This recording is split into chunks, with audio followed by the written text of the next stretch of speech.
All right, Cliff, you got me? All right, man. We good to go over there? All right. All right, let's welcome on Cliff Godwin. He joins us here on the Pirate Radio Live line. And East Carolina coming off a sweep at the hands of Tulane, but back in town for some home games this week to wrap up the regular season. Cliff, appreciate your time. How you doing today, man? Yeah, I'm doing great. For all the people out there. The sun came up this morning, and our boys are regrouping, and we're ready for a great week ahead. Cliff, just curious how you handle a 5-game losing streak. Is there any voices raised? Charlie Yorgan and I used to always joke. There was I guess there was a poster on a message board or something that said somebody needs to throw a water cooler. Yeah. So we always joke about the water. Is it water cooler time? You know, how do you handle your team when you're in a streak like this?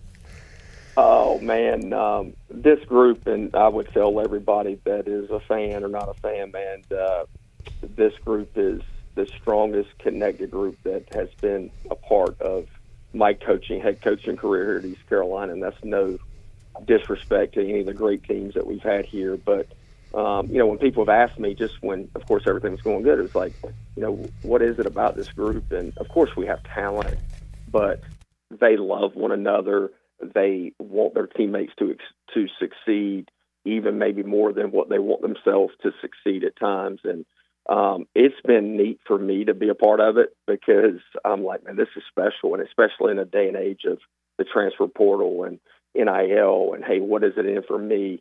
That's been the neatest thing for me to be a part of. And, of course, our staff is unbelievable, and they care so much. And, what Logan Ruppnow has been through with all the injuries that we've been dealing with, and he's a young athletic trainer, and what Kevin Youngs has continued to do for us to try to get our guys back on the field. But it's been special, and I just want to say a few things before you ask me a bunch of questions because I want people to hear this. We're 37-13. Our RPI is 12th in the country. If we just started the season and said, hey, look, with 4 games playing the regular season, you guys are going to be 37-13.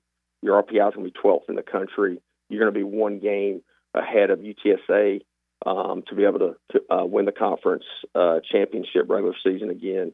Your non-conference strength of schedule is 8 in the country. Your non-conference RPI is number 2, which are 21-5. You beat UNC twice out of 3 games. You beat NC State twice. You beat which UNC's RPI is 5th in the country. NC State's 20th, which is a big deal, and then UNCW is 43rd. So, and you were going to do it when Starling was going to miss 12 games, and you were 10-2 in those games. And then Shinkman and Root were going to miss 11 games, and I'm not counting the game that Shink threw, the 9 pitches on Friday night. But we're 6-5, and we're 37-13. I think everybody would have said, hell yeah, we'll take that.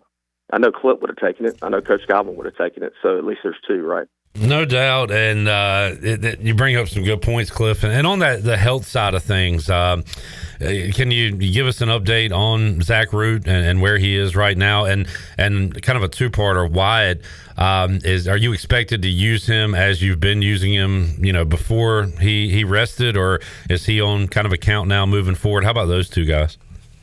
Well, Shink, I would say, is a little bit in front of Root. That's why he pitched on Friday, which that wasn't – we knew he was probably going to be available for 1 day on the weekend. And I'm really not sure if Coach Knight told him to go down and get his body hot, but I think Shink just went down there on his own and said, hey, I'm coming in the game on Friday, which I appreciate. And, of course, we don't make a play in the outfield. They don't count it as an error, but we should have made a play in the outfield, the leadoff guy. Hits a pop-up, the wind's blowing out, we don't make a play, and the guy ends up on third base. So that made it a lot more difficult for Shink's first outing back in a month or 3 weeks, whatever it's been. A little more hard for him, and I could tell warming up that he wasn't probably going to be sharp, and we weren't going to leave him out there for a long amount of time, but he wanted the competitor. He wanted to go out there. So, of course, he was sore on Saturday and felt better yesterday, but it's kind of day by day with him. Root, we felt like probably was going to be able to go an inning yesterday. We actually went into the game telling Tulane it's either going to be Root or Kaler. We just need to see how Root feels when he's warming up. And he warmed up. He never got hot off the bullpen. He just didn't feel 100%. So we just said, no, you're not going. And that's why Kaler started. I feel confidently both those guys. Now, look, I don't have the crystal ball, but I feel like both those guys will be available for the postseason, which is the most important part. And also for the people that, I don't know what D1 baseball is saying. I don't care, but I'm on the regional committee, and injuries do matter, especially when you're going to get the guys back. So, obviously, Root and Shinkman are two of the best pitchers in the country. So you factor that in with our RPI, our strength of schedule, the teams we've beaten and stuff. We're probably in a lot better shape than what people on the outside, the naysayers, are saying. Cliff Godwin joining us. Cliff, on that, the regional committee that you just said there, do you separate that from your coaching? Because I get it as an outsider and as a fan. You're in the middle of the fourth inning, and you as a coach are thinking about, we got to get this guy to second, get this run in, while the fans are saying, we got to win this game because Mississippi State is beating Auburn and Penn State's we're paying attention to so many different things. At this point in the season, do you kind of cross over a little bit and say, hey, guys, here's where we are, this is what we need to do? Or do you keep that, one at bat, one pitch at a time mentality and not worry about that other stuff? During the game, it's, of course, one pitch right. at bat. But I'm going to be honest with you, because I always worry about taking care of ourselves, and I think that's what great, consistent teams do. And this is no disrespect to anybody that we've played on our schedule this year, but the teams that get up for East Carolina and maybe play well, like a Tulane, and they beat us, they sweep us. And, Scooter's even telling me, like, hey, I know Tulane's not scared of you because, what happened last year. I'm like, look, our goal has never been to beat Tulane. Our goal has never been to beat North Carolina. Our goal is to win the regular season championship, host regionals, host super regionals, and compete for a national championship. That's what our goals are. So we're worried about East Carolina. So then you look over the course of time, and who's always standing there? East Carolina, because we worry about ourselves. But if you worry about the other team and you're getting up for an in-state rival or you're getting up for an East Carolina, then you don't play good against the team that you're supposed to beat. And that's what I appreciate with our guys. But I shared this information with our leadership group this morning because who knows what they're reading on social media. Like I said, I haven't been on in 3 days. And I told them, hey, man, that stuff ain't going to do us any good for what y'all reading. They don't really know. They just have opinions. But this is factual information that I'm reading to you. So we're in a really good spot to still have an opportunity to be a national seed. I know some people think that's great. Well, I'm telling you, we still have an opportunity to do that. Now, we still got to play well, and that's what our biggest thing is. We want to continue to play well, and we played great yesterday. Just the end result wasn't good, especially with where our pitching was. I mean, what Danny Bill did for us yesterday, you talk about a warrior, man. Holy crap, that was not the plan going in, but he just kept coming off the field, and he had some quick innings, and he just kept telling AK, I feel great, and you're not taking me out of the game. And you've got to lean on your senior like that. Unfortunately, we don't make a play in the 8th inning, and, he's running on fumes, and that guy hitting a 9-hole had a career day and hits a home run. And but like even in the 10th inning, I guess, we hit 2 of the hardest balls that you could hit, Carter and Starling, and, he makes 2 great plays in the outfield that, if they're 6 inches away from him, then we probably win the game. So, but the game's challenged us last week, but like I said, we're in a good spot, and our guys are actually in really good headspaces. Cliff, Austin Knight was on with Brian Bailey earlier today and mentioned that Danny, I guess, texted you guys before the game Sunday, I believe he said, and said this is the best I've felt this week or in a while, and I'm ready to go. I'm ready to do whatever I need to do. Is it like that at this point in the year where some days are better than others health-wise for these guys, and sometimes you got to go off feel and not only your gut feel, but how the players are feeling that certain day? I mean, that's one thing that we check in with the guys every day. Actually, our athletic trainer has this device. I actually don't know what it's called, but that tests their grip strength, their range of motion, like all that stuff. So even if they say they feel great and some of that stuff, the measurements are off a little bit, then obviously that's a red flag for us, and we're always trying to protect our guys. But then you've got to go with a senior that goes, hey, I feel better. For some reason, it's crazy. I don't know with Danny, but like the more he pitches, the better he feels. It's like if he has a week off, he doesn't feel great. I don't know why that is. So you'll have to ask him when you have him in studio at some point in time. And then, he also always looks like when he gets tired, he's better. Like he looks like he's almost laboring out there.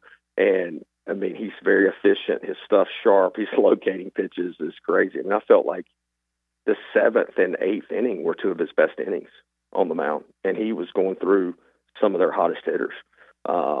And he was, in between the 70 and 80 pitch mark at that point in time. Cliff Godwin joining us, Coach. Let me ask you about the ejection, and I'll leave out that I do have over 1.5 ejections this year for you, and you're at 1. Oh, it's 2.5, man. I'm getting a little close to that thing. So there was a pitch clock deal, and some people thought that maybe that was why you were upset. Can you tell us what all transpired there, why you were so upset? Well, it was kind of a perfect storm, like last week was for us on the field, from the standpoint of, it always amazes me. There's so much, there's always differences on how the guy, whoever's manning the clock, manages the clock.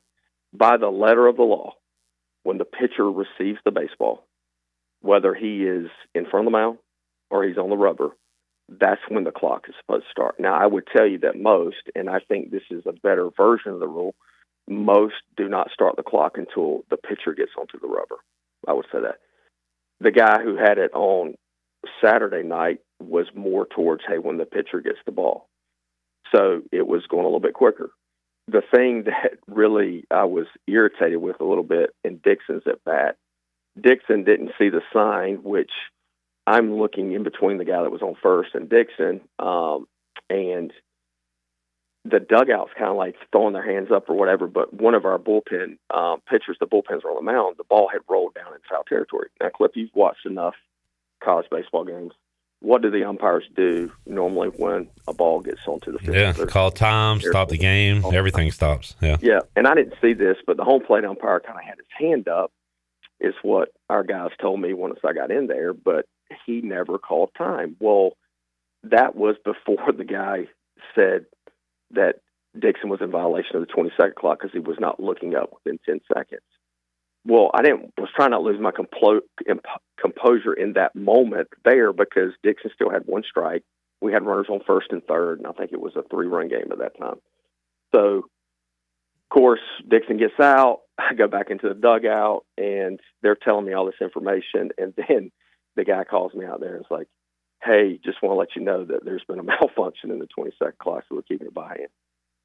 So that's when I just said some things that I shouldn't have said. But the thing that really got me irritated, and I'm actually embarrassed a little bit the way I acted, because I was really, really, really ticked off, because when I was walking away, and I said something that I shouldn't have said, but I was walking away.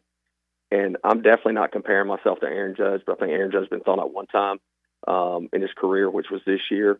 And you're not disrespecting anybody when you've turned your back and you're walking off field. Aaron Judge got thrown out, and this year by doing it. And if I'm in your face and I'm saying things, then yeah, I'm embarrassing you and showing you up.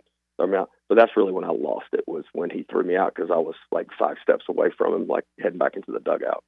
And that was that.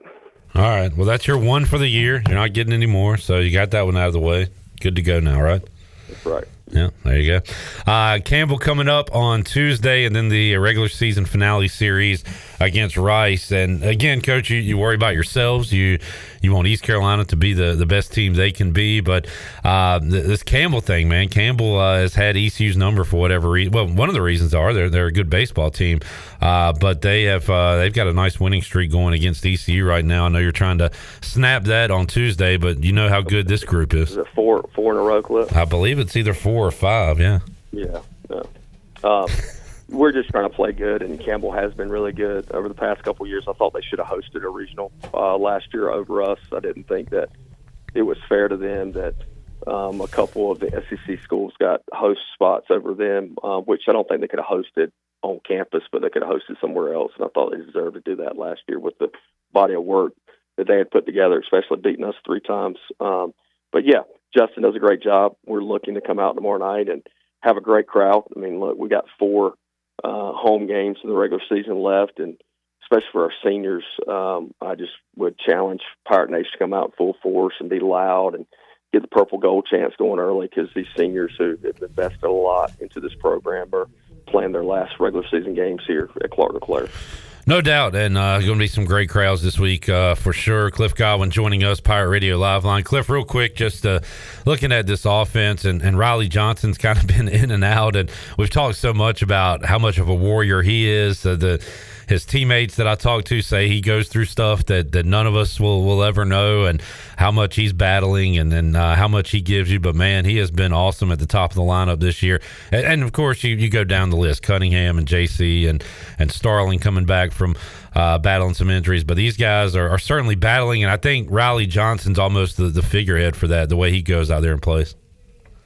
I wish people could have seen what he had to do yesterday to just get his right shoulder in a position for him to go out and play defense. I mean, from the time he woke up until the 5th or 6th inning, I mean, he literally was doing everything, him and Logan, so that he could go in and be able to play defense for us. He couldn't swing a bat. That's why I had to pinch hit for him. And I guess that was either the 9th or 10th inning. He came up third. But he's been amazing. And our guys feed off him, man, because they know what he goes through. And he's, the straw that stirs the drink, so to speak. I mean, I've said, disrespect to Carter or Trey Savage, but to me, he makes everybody on our team better just by his energy that he brings, the juice he brings to our team, and puts guys in a better headspace just by the way he plays the game. He's such a spark plug.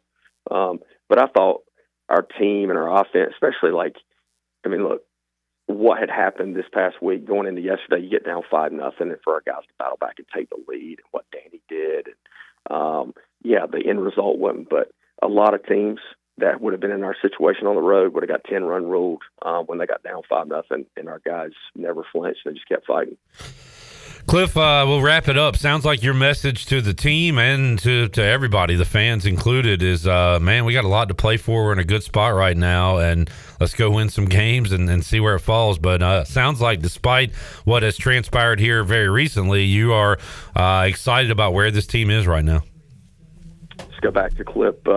There's 14 weeks in the regular season. We didn't win games for 1 week. Do you think we lucked into winning 37 games, or the 12th RPI, or the number 2 RPI non-conference was? No, our guys earned it. They earned it every step of the way, and they're a great group, and they're going to play their best baseball down the stretch, and we're excited for it. Cliff, thank you for joining us, man. We'll see you out at Clark LeClaire this week. Good luck to you guys. Thanks, Cliff. Appreciate it. And we'll wrap it up right there. Thanks, Coach. See you, man. Hey, thanks, buddy. All right. There's Cliff Godwin. We'll talk to you at 3 o'clock live on Pirate Radio Live coming up this afternoon with Brian Bailey, Cliff Godwin, Jason Mills from D.H. Conley, and more coming up on today's program.